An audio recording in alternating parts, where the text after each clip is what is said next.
श्रीचंद के पास सई विराट की फोटो देखकर उड़ जाएंगे सभी के होश और यहीं पर आएगा सीरियल गुम है किसी के प्यार में जबरदस्त ट्रैक। जी हाँ दोस्तों, अब शो के अपकमिंग ट्रैक में अब आप देखेंगे कि जहां शो के अपकमिंग ट्रैक में आपको देखने को मिलने वाला है धमाकेदार ट्विस्ट, जहां पर श्रीचंद के पास मिलेगी सभी को सई विराट की फोटो और सामने आएगा 25 साल पुराना अतीत का राज। देखने को मिलने वाला है कि श्रीचंद के खिलाफ सभी को तगड़ा सबूत हाथ लग जाने वाला है और 100 करोड़ के हार का लिंक भी उसे से जुड़ा हुआ होगा, जिसे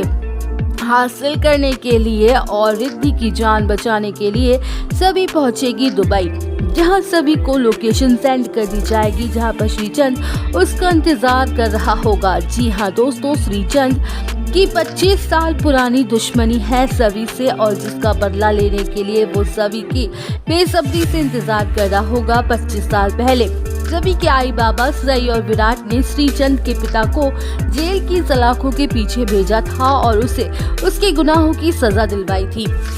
अब शो के अपकमिंग ट्रैक में अब आप देखेंगे कि जहां सभी उस लोकेशन पर पहुंच जाती है और वहां पहुंचकर अपने आई बाबा की फोटो देखकर शॉक्ड रह जाती है, तो वहीं श्रीचंद की एंट्री होती है और वो जोर जोर से हंसते हुए कहता है कि मानना पड़ेगा सभी तुम्हारे तेज दिमाग को। फाइनली 25 साल बाद तुमने मुझे ढूंढ ही निकाला, लेकिन तुम भी वही गलती कर रही है जो सालों पहले तेरे माँ बाप ने की थी। अगर उस दिन वो लोग मेरे पिता के आगे झुक जाते, उन्हें रिहा कर लिया होता, तो एटलीस्ट उस प्लेन हादसे में उनकी जान तो बच गई जाती और तुम यूं अनाथ न हुई होती। जहां सभी ये सब सुन के हैरान हो जाती है। अब शो के अपकमिंग ट्रैक में आप देखेंगे कि जहां श्रीचंद सभी के सामने आके खड़ा हो जाता है और कहता है कि मैं अपने बाबा की मौत का बदला लेने के लिए आया हूं, तो वहीं सभी को हादसा याद आता है कि कैसे कुछ टेररिस्ट ने प्लेन को हाईजैक कर लिया था और श्रीकांत के बाबा की रिहाई के लिए कई मासूमों लोगों की जान को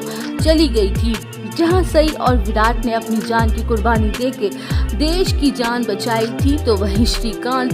कि कहते ही ये जैसे मेरे सर पे मेरे पिता का साया चला गया और उनको रिहाई भी नहीं हो पाई, ऐसे ही मैं तुमसे तुम्हारा सब कुछ छीन लूंगा। जहाँ सभी एटीट्यूड के साथ कहती है कि आखिर हो तो तुम कायर के ही बेटे ना, जैसे तुम्हारे बाबा ने छुप के वार किया वैसे ही तुम भी छुप के वार कर रहे हो। अगर तुम असली मर्द होते, तुम में हिम्मत होती तो तुम रजत के सामने आते, लेकिन तुम्हारा अंत शायद मेरे ही हाथों लिखा है। तो वही श्रीचंद कहता है कि शायद तुम भूल गई हो सभी कि तुम अभी मेरी कैद में हो। तो दोस्तों, अब कैसे नील सभी की मदद करता है ये जानने के लिए आप सब बने रहिए हमारे साथ। वीडियो को लाइक, चैनल को सब्सक्राइब करना ना भूलें।